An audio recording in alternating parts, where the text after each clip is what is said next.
ବୈଦେହୀଶ ବିଳାସ ପ୍ରଥମ ଛାନ୍ଦ ରାବଣ ଜନ୍ମ ବୃତ୍ତାନ୍ତ। ଭଞ୍ଜ ପ୍ରଥମ ଛାନ୍ଦରେ ପାହାଡ଼ିଆ କେଦାର ରାଗରେ ବିଷ୍ଣୁ ଓ ସୂର୍ଯ୍ୟଙ୍କର ବନ୍ଦନା କରିଅଛନ୍ତି।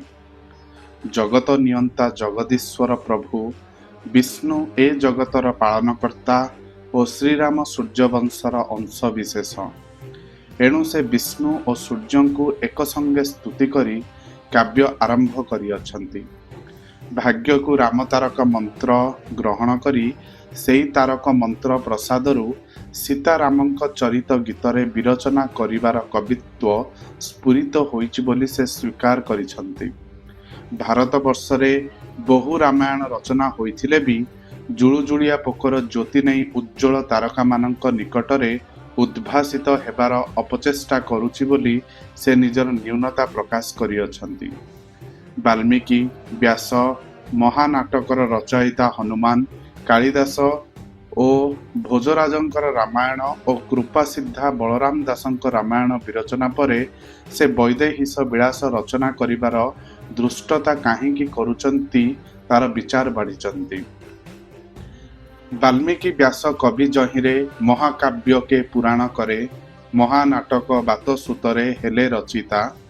ବିହିଲେ କାବ୍ୟ ଯେ କାଳିଦାସେ, ଚମ୍ପୁ ରଚନା ଭୋଜନ ରସେ, କୃପାସିଦ୍ଧା ଏ ଗୀତ ପ୍ରକାଶେ ଛାଡ଼ିଲି ଚିନ୍ତା।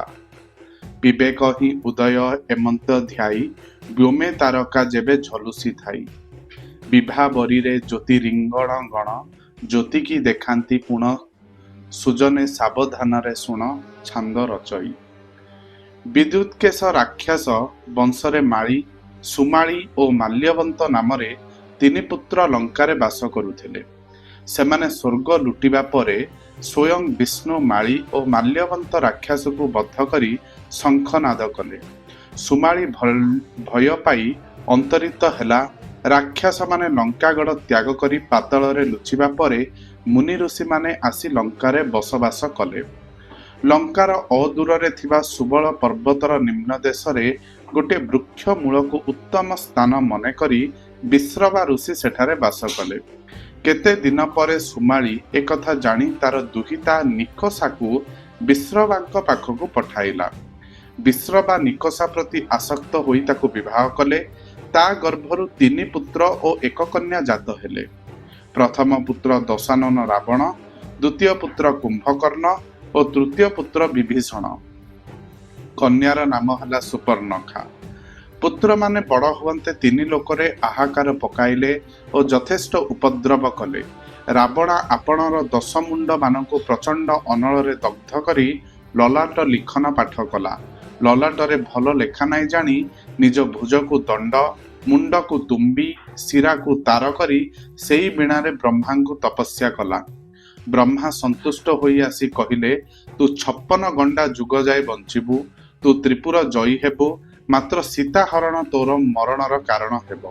ସେହିପରି କୁମ୍ଭକର୍ଣ୍ଣକୁ ବର ଦେବା ସମୟରେ କୁମ୍ଭକର୍ଣ୍ଣ ମୁଁ ନିଦ୍ରା ଯିବି ମାଗିବାରୁ ବ୍ରହ୍ମା କହିଲେ, ତୁ ବର୍ଷେ ନ ପୁରୁଣୁ ଯେବେ ନିଦ୍ରାରୁ ଉଠିବୁ ତେବେ ଅବଶ୍ୟ ତୋହର ବିନାଶ ହେବ। ସାନ ଭାଇ ବିଭୀଷଣକୁ ବିଷ୍ଣୁ ଭକ୍ତ ହୋଇ ଜଗତରେ ଅମର ରହୁ ବୋଲି ବ୍ରହ୍ମା ବର ଦେଲେ। ବର ପ୍ରାପ୍ତି ପରେ ସେମାନେ ଲଙ୍କା ଚଢ଼ାଉ କଲେ। କୁବେର ପୁଷ୍ପକ ଯାନରେ ବସି ସମସ୍ତ ସମ୍ପତ୍ତି ନେଇ ଚାଲିଗଲେ। ରାବଣ କୁବେରଙ୍କ ସହ ଯୁଦ୍ଧ କରି ପୁଷ୍ପକ ଯାନ ତାଙ୍କଠାରୁ ଛଡ଼ାଇ ଆଣିଲା।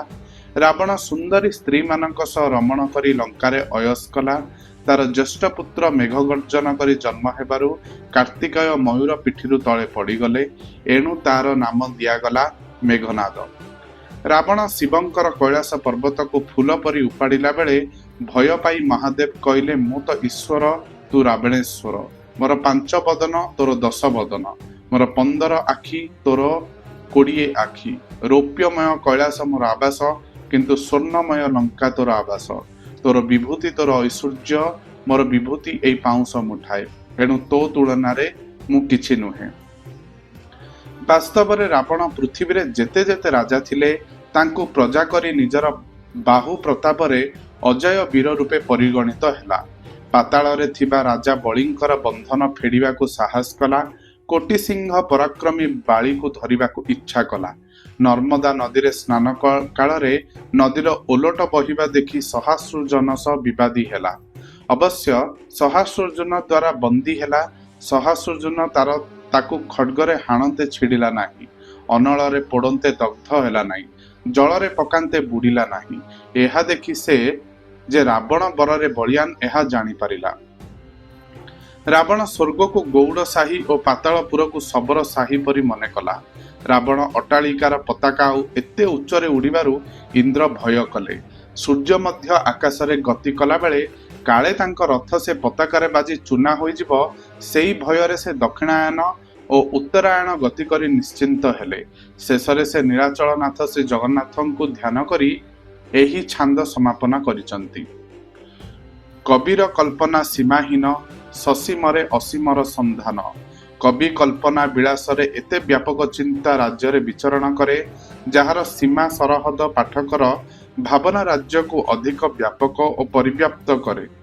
ଏଣୁ ଭଞ୍ଜ୍ୟ ରଚନାରେ ଏହିସବୁ ଅତିଶୟୋକ୍ତି କବିର କଳ୍ପନା ବିଳାସର ମନୋଜ୍ଞ ରୂପାୟନ। ଦ୍ୱିତୀୟ ଛାନ୍ଦ ବିଷ୍ଣୁଙ୍କ ଅବତାର ତତ୍ତ୍ୱ। ବ୍ରହ୍ମାଣ୍ଡ ଅସ୍ଥିର ହେବାରୁ ମହାଦେବ ବ୍ରହ୍ମା ଓ ଇନ୍ଦ୍ରଙ୍କୁ ଧରି ଦେବଗଣ କ୍ଷୀରସିନ୍ଧୁ ତୀରରେ ବିଶ୍ୱକର୍ତ୍ତା ବିଷ୍ଣୁଙ୍କୁ ସ୍ତୁତି କଲେ। ହେ ପ୍ରଭୁ, ତୁମେ ଅତୀତରେ ମତ୍ସ୍ୟ, କୁର୍ମ, ବରାହ, ନୃସିଂହ, ବାମନ ଓ ପରଶୁରାମ ରୂପରେ ଧରାବତରଣ କରି ଅଧର୍ମର ବିନାଶ କରି ଧର୍ମ ସଂସ୍ଥାପନ କରିଅଛ। ଏବେ ରାବଣର ପ୍ରତାପରୁ ଆମକୁ ରକ୍ଷା କର। ବିଷ୍ଣୁ ଗରୁଡ଼ ବାହନରେ ଆସି ପହଞ୍ଚିଲେ। ଦେବତାମାନଙ୍କ ଆଗରେ କହିଲେ, ତୁମେମାନେ ଜାଣ ଯେ ଦୈତ୍ୟମାନେ ତିନୁପୁରର ଶତ୍ରୁ, କିନ୍ତୁ କାହିଁକି ତାଙ୍କୁ ବର ଦେଇ ଅଧିକ ବଳବାନ କରୁଛ?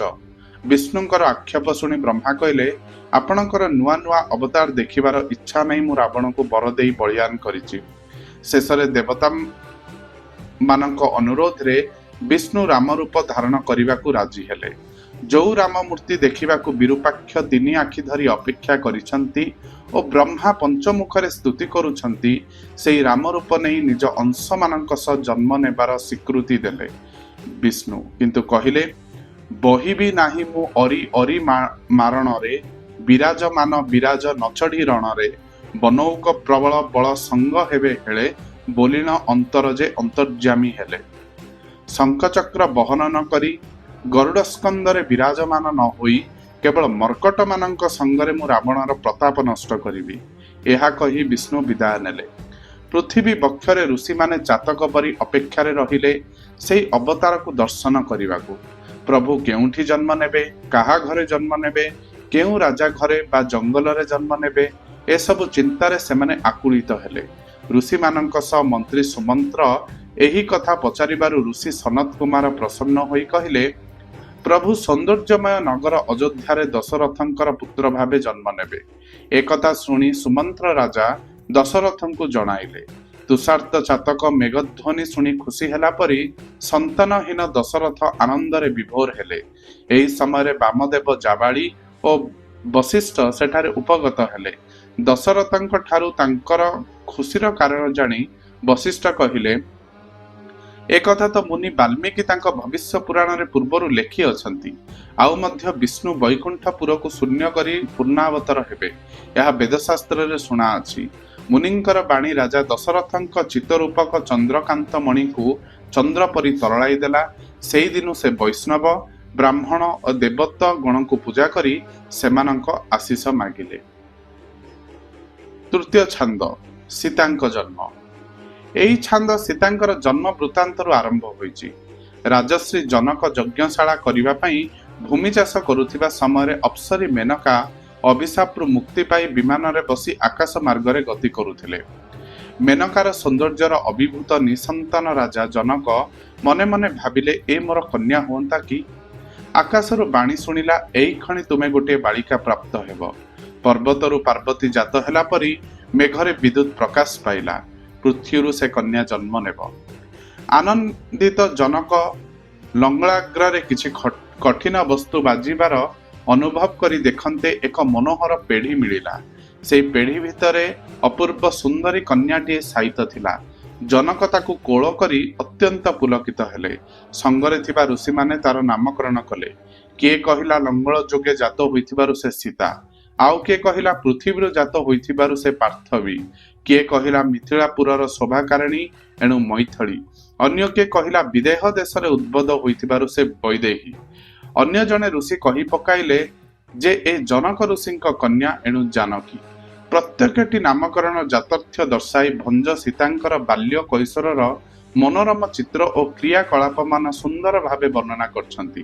क्रमबधिष्णु सीतांकर शोभा वर्णना करी भंज विभोर होइछंती। तांको आखि, तांको ओठ, तांको बेणी, तांको चाहाणी सहित मुखमंडली, भावभंगी और अनिंद्य रूप देखि से स्तब्ध चकित हो जाइछंती। कवि वर्णना रे कहंती, पृथ्वीर समस्त सुंदरीगण नाना अलंकार विमंडित होई सुधा सीतांक सौंदर्यर समकक्ष हेब नाही। विभूषण नाना प्रकारे जेते करंती नीति, विभूषण परा तहिकी दिसे सुंदरी ज्योति। सीता यौवन रे पदार्पण करंते जनक तार स्वयंवर निमित्त राजा मानक निमंत्रण करिबा आरंभ कले। वाल्मीकि मुनि कहिले जे शिवधनु टेकिबाकू समर्थ हेब ताहाकू पद्मिनी सीतांकू प्रदान करिब। जनक एहाकू समर्थन करी स्वयंवरर आयोजन रे लागि पड़िले। चतुर्थ छांद जरता उपाख्यान। राम जन्मर पूर्वभाष देबाकू जाई प्रथमे भंज चंपावती नगरी रे 12 वर्ष धरी वर्षा न हेबारु राजा लोमपाद किपरि चिंतित थिले से कथा वर्णना करछंती।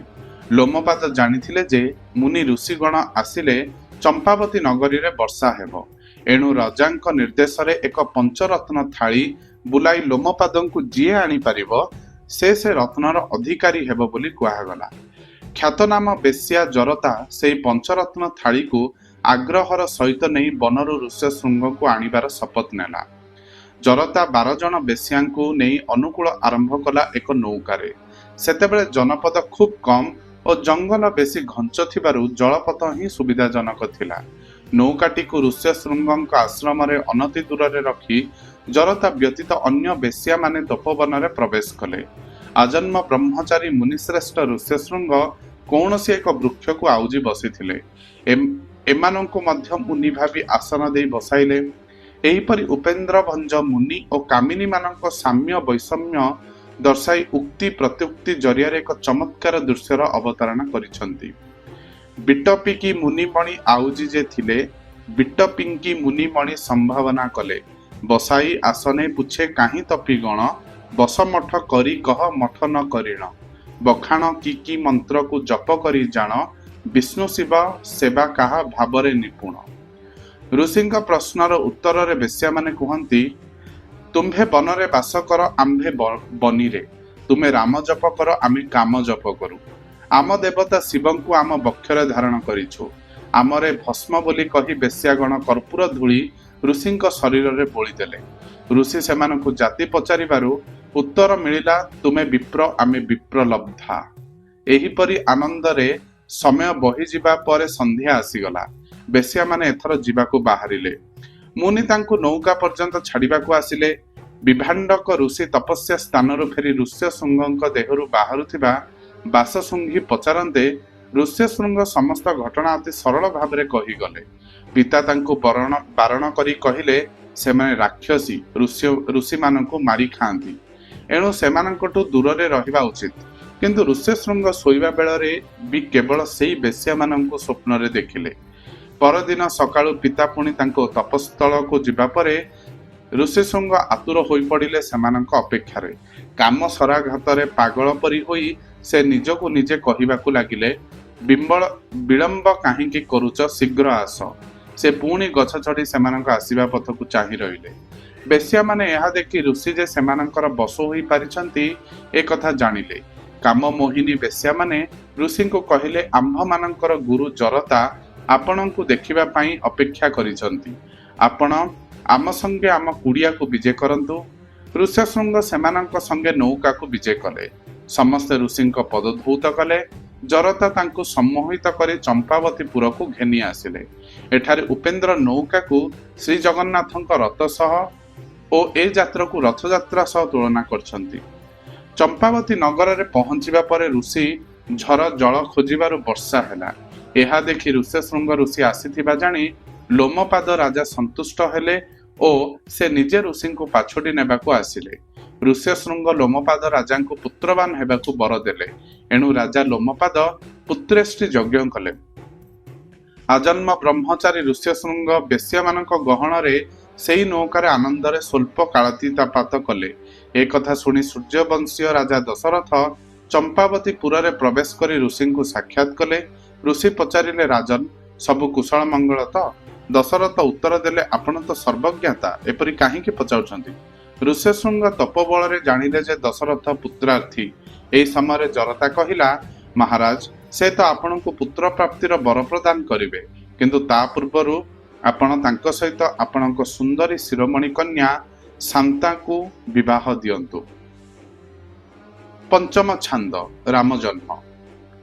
ଜରତା ଠାରୁ ଏହି କଥା ଶୁଣି ଗୁରୁ ବଶିଷ୍ଠଙ୍କୁ ଦଶରଥ ଅତ୍ୟନ୍ତ ପ୍ରୀତ ହୋଇ କହିଲେ, ଲଗ୍ନ ବୁଝି ଋଷ୍ୟଶୃଙ୍ଗ ସହିତ ଶାନ୍ତାର ବିବାହ କରାନ୍ତୁ। ସନ୍ଧ୍ୟା ପରେ ଋଷ୍ୟଶୃଙ୍ଗ ଓ ଶାନ୍ତାଙ୍କର ବିବାହ କରାଗଲା।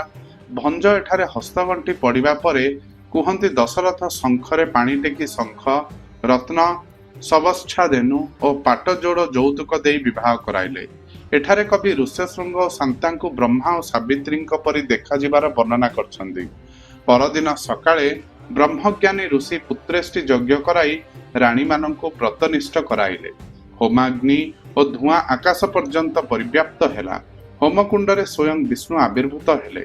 ଋଷି ବଶିଷ୍ଠ ଓ ଋଷ୍ୟଶୃଙ୍ଗ ପ୍ରଭୁଙ୍କୁ ଦୟାସାପାର ବୋଲି ସମ୍ବୋଧନ କରି ସାଗରର ବ୍ୟାପକତା ଓ ଉଦାରତା ସହ ତୁଳନା କରି କହିଲେ, ଆପଣ ଦଶରଥଙ୍କ ପୁତ୍ର ରୂପେ ଜନ୍ମ ନେଇ ରାକ୍ଷସ କୁଳ ନାଶ କରନ୍ତୁ। ଏହା ବ୍ୟତୀତ ଆଉ କିଛି ମାଗୁନାହିଁ। ଏହାପରେ ଭଗବାନ ତାହା ହେଉ ବୋଲି କହି 4 ଗୋଟି ଚରୁ ରୂପରେ ଦେଖାଗଲେ। ଏହା ଦେଖି ଋଷ୍ୟଶୃଙ୍ଗ ହାତ ଆଞ୍ଜୁଳା କରିବାରୁ ବ୍ରହ୍ମରୂପୀ ଭଗବାନ ତାଙ୍କ ହସ୍ତରେ ଚରୁବର୍ଣ୍ଣ ରୂପରେ ପ୍ରବେଶ କଲେ। ତପସ୍ୱୀ ସେହି ଯଜ୍ଞାନ୍ନ ଦଶରଥଙ୍କୁ ଦେଇ କହିଲେ, ରାଣୀମାନଙ୍କ ମଧ୍ୟରେ ବାଣ୍ଟି ଦିଅ। କୌଶଲ୍ୟା ଓ କୈକେୟୀ ରାଜାଙ୍କୁ ମନେ ପକାଇ ଦେଲେ ଯେ ତାଙ୍କର 747 ରାଣୀ ଥିଲେ ବି ସମସ୍ତେ ବ୍ରତ ରଖି ନାହାନ୍ତି, କେବଳ ସେହି 3 ଜଣ ବ୍ରତ ରଖିଛନ୍ତି। ଦଶରଥ ଚରୁ 4ଟିକୁ ସେହି 2 ରାଣୀଙ୍କୁ ଦେଇଦେଲେ।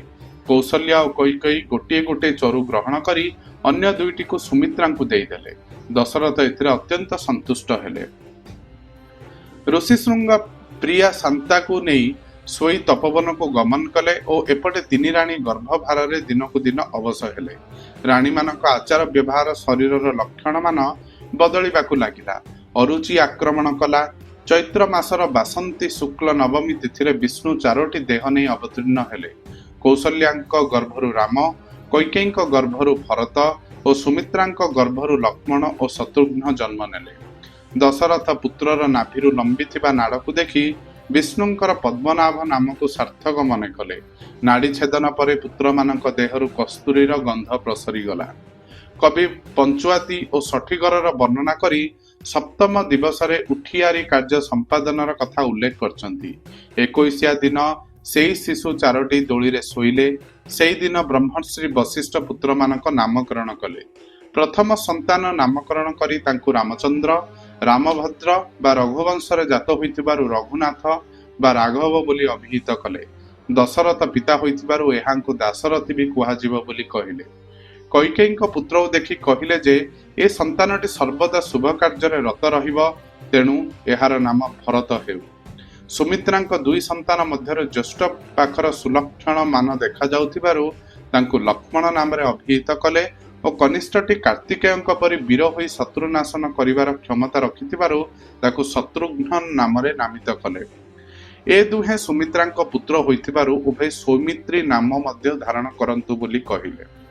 ପୁତ୍ରମାନେ ଶୁକ୍ଲପକ୍ଷ ଚନ୍ଦ୍ର ପରି ଦିନକୁ ଦିନ ବଢ଼ି ଚାଲିଲେ। କାନ୍ଥ ବାଡ଼ ଧରି ଠିଆ ହେବା ସମୟରେ ଶୋଭା ବର୍ଣ୍ଣନା କରିବାକୁ ଭଞ୍ଜ ନିଜର ଅକ୍ଷମତା ପ୍ରକାଶ କରିଛନ୍ତି।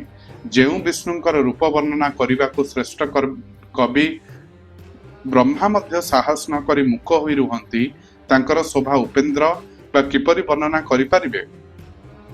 ବାଡ଼ ଧରି ଯିବା ଶୋଭା କେବା କହିବ, ବଡ଼ କବି ଯହିଁ ମୁକ ହୋଇ ରହିବ। ଉପନୟନ ସମୟ ଆଗତ ହେବାରୁ ଅଯୋଧ୍ୟା ଉତ୍ସବ ମୁଖର ହେଲା। ରାମଚନ୍ଦ୍ର ପୀତବସ୍ତ୍ର ପ୍ରତି ବିଶେଷ ଆଗ୍ରହ ଦେଖାନ୍ତି। ତାଙ୍କ ଲୀଳା ସହିତ ବାତ୍ସଲ୍ୟ ରସର ବର୍ଣ୍ଣନା କରି ଭଞ୍ଜଙ୍କର ମନ ଓ ବଚନ ପବିତ୍ର ହେଲା ବୋଲି ସେ ସ୍ୱୀକାର କରିଛନ୍ତି। ଧନ୍ୟବାଦ।